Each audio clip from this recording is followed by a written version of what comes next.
This is Pet Life Radio. Let's talk pets.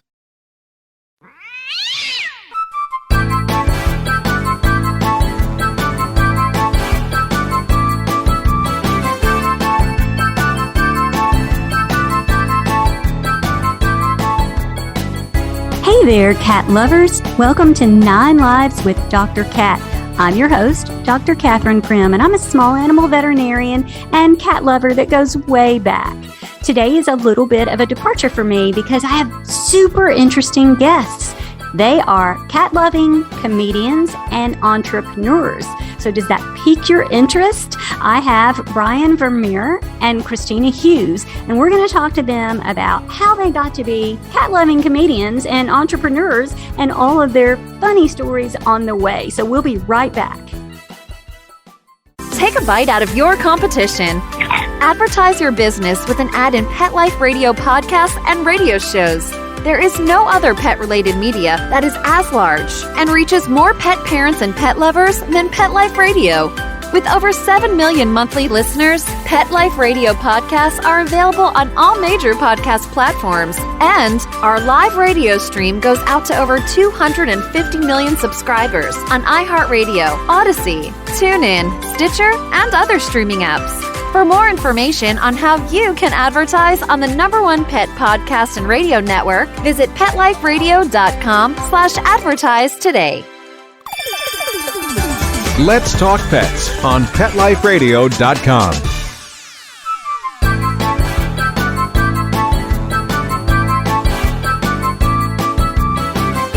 Welcome back to 9 Lives with Dr. Cat on Pet Life Radio. As I said in my tease, I do have Brian and Christina here, and we're going to find out a little bit about their journey, their love of cats, and their love of laughter, and their entrepreneurial endeavors. Welcome, Brian and Christina.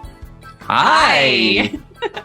This is exciting for us. It is exciting for me, too, because I've never had a cat-loving comedian before. Well, now you can scratch this off the bucket list because we are here now, ready to just fulfill all of those dreams of having comedians talk about cats. Okay, so let's just sort of start with, I don't know, you can start wherever you want. Tell me your stories.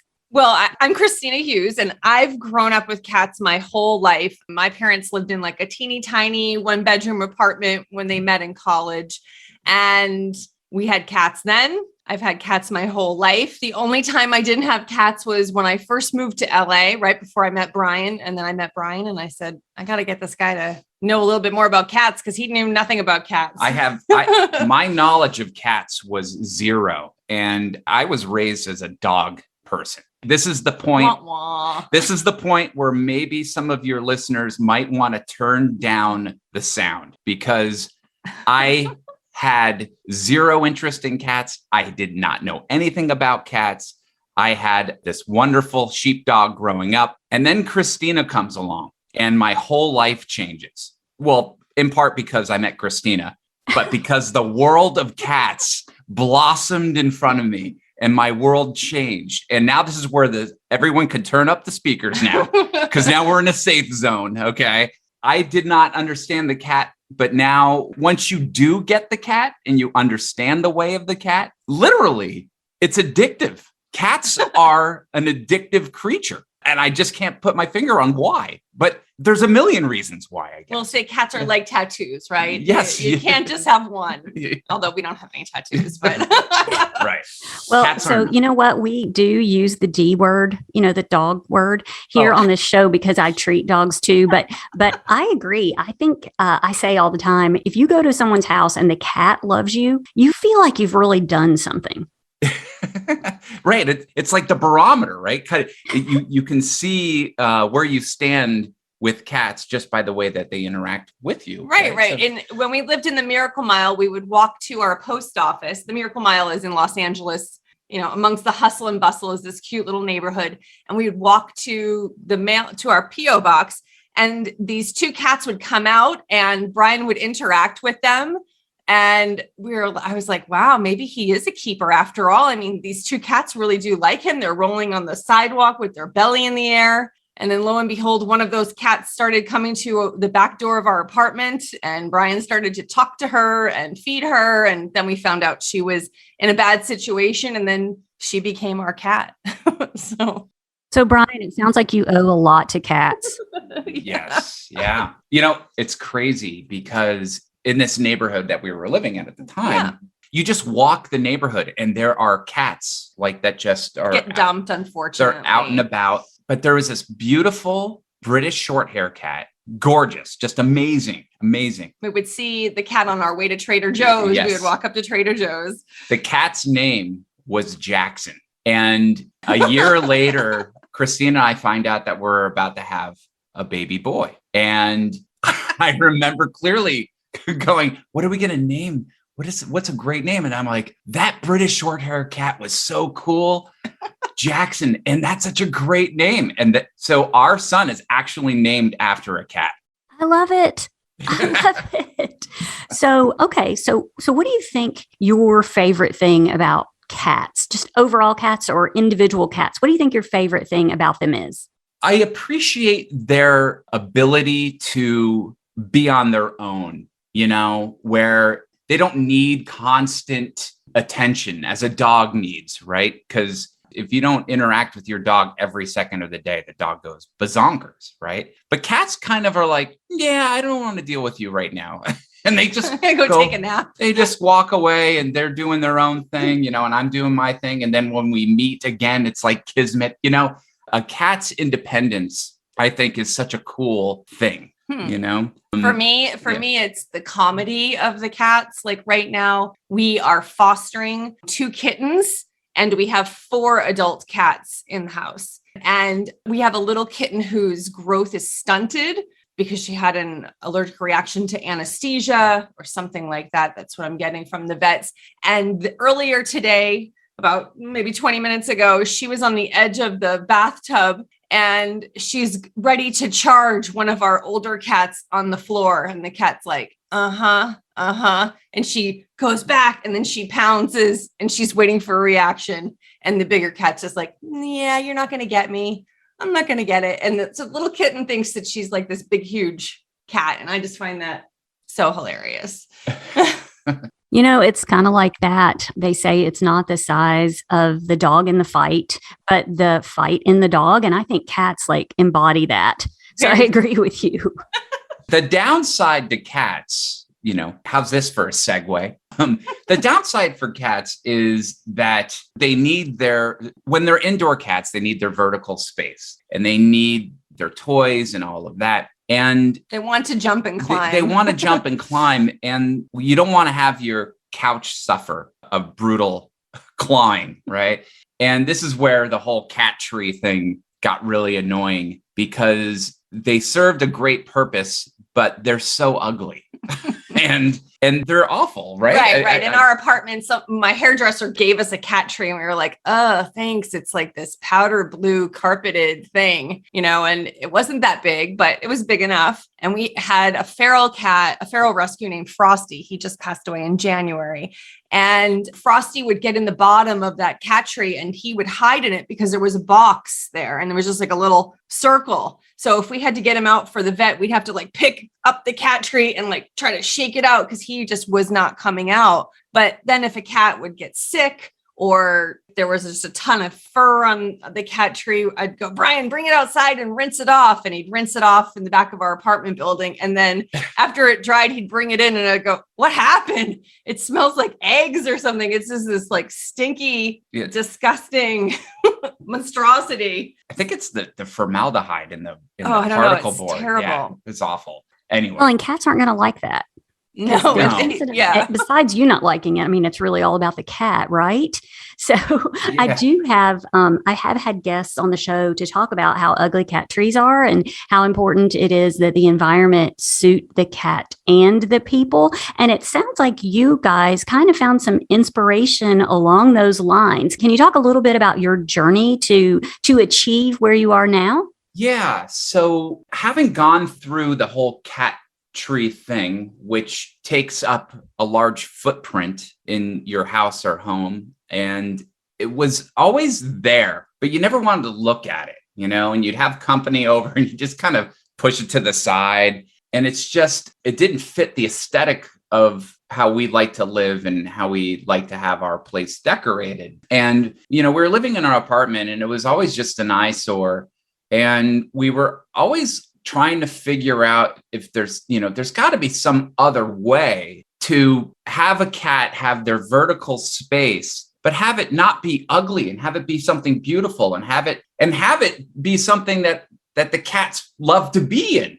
Right. Not something that you just, buy and then they never sit in it. Because I was afraid, I've seen like really cool catwalks, that people create for their cats. And Brian's like, well, we can't really go and make a million holes in our walls in our apartment, 20 holes to put all these walking catacomb things in. And then the cat hates it. So we were like, what could we do? And then when we bought our house, we were like, we have to do something. We're not bringing that cat tree with us. Beyond cat trees, we also bought this cat exercise. Can I say a wheel? A cat wheel, yeah. Yeah. Okay. A wheel. And you talk about a large footprint. This thing, like, I feel like I should be getting on it, and we got this thing, we invested in it, and we keep trying to get our cats in it. We tried to get the foster kittens in it. We're like big cats, small cats, little cats, young cats. Nobody wants to go on this cat wheel. So we just, it's like, oh my gosh, no cat wants to get on this thing. And it's just like, I think we're tired of spending money, losing floor space and all of the rest. And then when we moved to our house that we got, we were hanging artwork in our house on the walls. And we were looking at our cats and I was like, Christina, we started talking about like, it would be cool to get pictures of our cat up on the wall, our cats, pardon me. And so we were talking about cats and art in the wall. And then all of a sudden things just started firing in our heads. We were like, wait a second, we should do something about this because I think this would be really cool. Not only would it be beautiful on the wall, but it would be something to present our cat in an interesting way. Well, and so, the first time was we were like, we'll put some shelves in, but then we got the idea for the frame. And then we had a talk with Brian's dad. And he was like, oh, you could put art in the back of it. And we were like, wait, what is he talking about? And then we were like, oh, the progression was a shelf would be interesting. A shelf, maybe now we have room for shelves. Maybe we could put shelves in and then put a frame. Then how about a frame with the shelves? And then sliding the art in the background. So for the people who are listening, because this is out of the box. This is not visual. I'm sorry. We're probably getting ahead of ourselves. But think of a cat shelf, two of them. An upper and a lower. A ceiling and a floor, if you want to think of that. They're kind of separated by 2 feet from each other. And they're directly above, one another. And then a frame, an actual art frame. That is real framers use. The same material. Not something from IKEA that's going to fall apart. No. Something that's really sturdy. Is attached to these shelves. And then there is art, a panel, an artwork backdrop panel that slides in and out. So you can keep changing the art as you wish within seconds. And the cat jumps up into the lower shelf of the frame. And the cat sits and looks out at you, and you look at your cat, and the cat is in the artwork. It looks like it's like living art. It's beautiful. And the cats lounge on the shelf. They clean themselves. They hang in and out of the frame. They judge you perched on the shelf. So what you're saying is that your cats can take their place in art that they have always known that they deserved. I like that. Yes, they are pieces of art themselves in nature, and now they're displayed that way properly. I think that the coolest thing for us to discover, because when we created the first, what would you say, the alpha version, the alpha version in the garage. Yeah, we hung it up in the garage, and we brought one of our cats out to the garage, and we put the cat in it, and we didn't know how it was going to look. And the first version we had was way too small. It was too small, So and it tiny. looked like, and it was square, so it looked like a window. So that didn't really kind of work out too well. Then after iteration after iteration, and working with my my father, who's an engineer, a brilliant man, we kept testing and weight testing and doing all sorts of researching the weights of cats and the lengths of most cats, and the torque and how much could the shelf handle with the cat jumping on it. And so we finally then had our beta version, and we then hung that in our house, and immediately all of the cats started climbing up and jumping in it, and then sitting in it for extended periods of time, looking out at you because they feel safe. This was a happy discovery for us, was that the frame itself, the system, it becomes a magnet for cats because they feel like they're enclosed in a box, right? But it's open on all sides. So that the frame, they feel like they're kind of in a container when they're actually not. And so they love to be in it. And it's really neat when we have guests come into our house. They're like, what's this? They see a cat in the frame and they're like, they trip out. They're like, wait a second, because we forget to tell them, oh yeah, that's something we're working on. And your brain really kind of gets tricked and tripped out because you look directly at it. You kind of feel like, whoa, wait, the cat's moving. Wait, the art's moving. This is so weird and cool. It's a fun optical illusion. It is a great optical illusion. We then expanded to 4 beta testers across the country. Yep.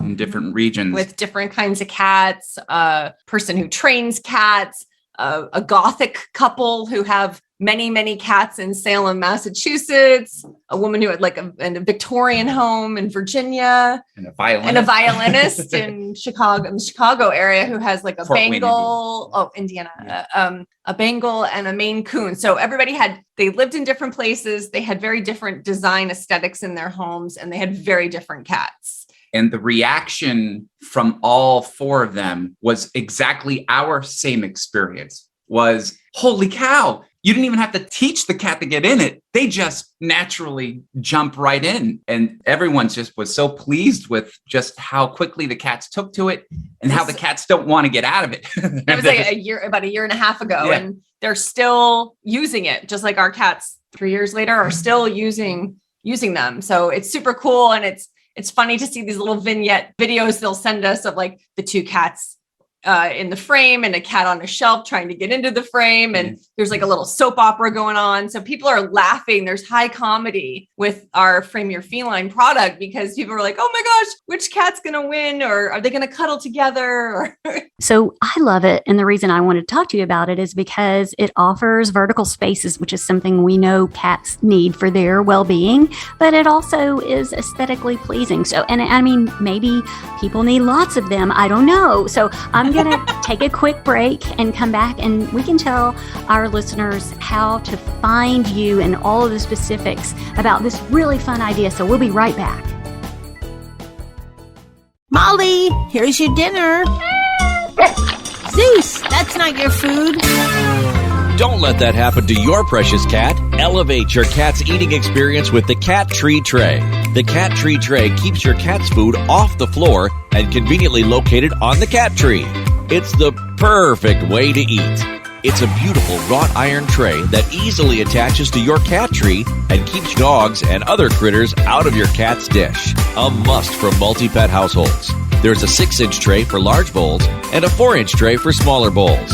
Purchase your Cat Tree Tray today. Go right now to cattreetray.com.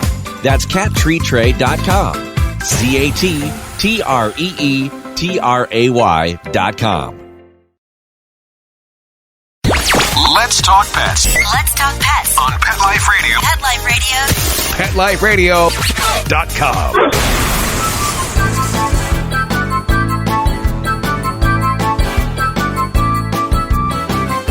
Welcome back to 9 Lives with Dr. Cat on Pet Life Radio. So Brian and Christina and I have been talking about a cool cool idea of Frame Your Feline, which allows your cat to be a part of the artwork in your home, but also to experience some of the mental benefit that cats get from being able to climb and get vertical spaces. So, okay, so does Brian want to answer or does Christina want to answer? How do my listeners find you? Well, first, our website is frameyourfeline.com. That's the easiest way, frameyourfeline.com. And we're on social media, right? We are. We're on, the easiest place to find us is on Instagram, and we are at Frame Your Feline on Instagram. We're expanding on all the others like TikTok and Facebook and Twitter, but really the heartbeat of our social media is on Instagram and then going through our website. A cool thing too is we're always on the lookout for artists as well. We have a great growing artist community who are photographers and painters and graphic artists, creating backdrops for cats for the frames, which is kind of neat. And we then put them on the website and people are able to get cool looking backdrops for their frame. And what's really neat too about our product is that the frames are interchangeable as well. That's right. So you could hang it up with a gallery gold frame and 2 minutes later, you could change out that frame and you could put in our contemporary silver frame, which completely changes the look of your space. And so it's really easy to switch out the frames, to switch out the artwork. So you never get bored. The cat never gets bored. And so there's, a very cool, we're growing our creative list. So it is fun. We have one person Michael Powell, he's a photographer and he's traveled all around the world. And we were able to take some of his paintings and then digitally manipulate them. So again, it's really all about your aesthetic, not just, the cat, but do you like photography? Do you like a painting that's more of a still life? Do you like something that looks like a Monet or a Van Gogh? Or do you like something more modern? Or we even have a whole line of flags. So we have like the Pride flag and we have American flags and firefighter, blue line flag. So it's kind of cool. Like you can get very spirited with the artwork panels. And we find that people are taking pictures of their cats in the frame with the artwork that, kind of makes them go on a vacation. Well, no, I'm just saying I think it's kind of neat because people love to show their cat off, but with different messages maybe behind the cat and things like that. So it's kind of neat to see how people are creating their own. Yeah. Making it theirs. Yeah. Okay, so one more quick thing that I feel like I'm obligated to ask as a veterinarian. Is there a way to make sure that it is secure? Do you have instructions or mounting? How do you make that safe? So glad you asked. Yes. Oh my gosh. Thank you. That's a great question. Oh my gosh. We spent so much time in development of this, in safety, and also making it super easy to install. Like we wanted this to be so bulletproof. I'm so excited talking about this because we took such care in developing. When you get our product, included is this poster board that has a level already attached to it. And you basically just tape it to your wall where you want to hang it. We require there to be studs every 16 inches. So that is a requirement. So you want to make sure you have 16-inch studs. And we actually have instructional videos on how to find the studs. Show you how to find the studs and how to set this up too. Right. And so you hang it on the wall and the poster board. And then now it shows you on the poster board, it says, okay, put a little pilot hole here, here, here, and here. Which are like these little thumbtack holes in your wall. Right. To act as a guide. Yeah, to act as a guide. I never know what a pilot hole is. Okay. And then you just simply take the poster board off the wall. And then now you have you got the 4 holes for the upper shelf and then for the lower shelf. And then you just just take the hand drill and you just drill in for the holes and then you just manually put it in. On our YouTube channel, which is Frame Your Feline, we have a series of instructional videos. And as people are purchasing, if they have any other questions, we're making videos to accommodate them to show everybody. Because if one person has a question about it, everybody has a question about it probably. But I was the installer in the videos and I have had zero experience prior to Frame Your Feline with a drill. So I lived in the world of Allen wrenches with all that furniture you put together from IKEA. So because we're comedians, we didn't want to make a real boring installation video series. So it's very spirited. Yeah. And the instructions that are included with the Frame Your Feline system are fun, and they're not boring, and they are easy. And that was also one of the things that was really important for us when we had our beta testers. They didn't even have the videos that we have. They just had to go off of the actual written instructions. And the comments from all of them were, I hate reading instructions. These are awesome. These are fun. They put little cartoons inside of them. And each one of them said, at first I was kind of like not sure, but going through the instructions, it was super easy. And I was like, yeah.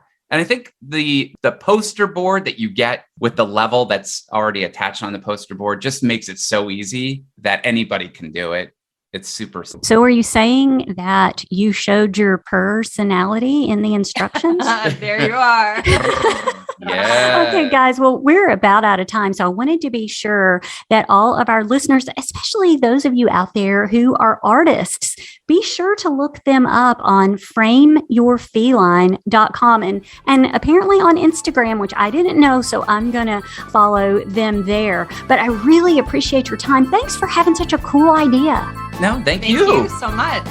Okay, everyone, we always thank our amazing producer, Mark Winter, and my extremely meowbulous listeners. I want you all to go out and have a perfect day. Let's Talk Pets, every week on demand, only on PetLifeRadio.com.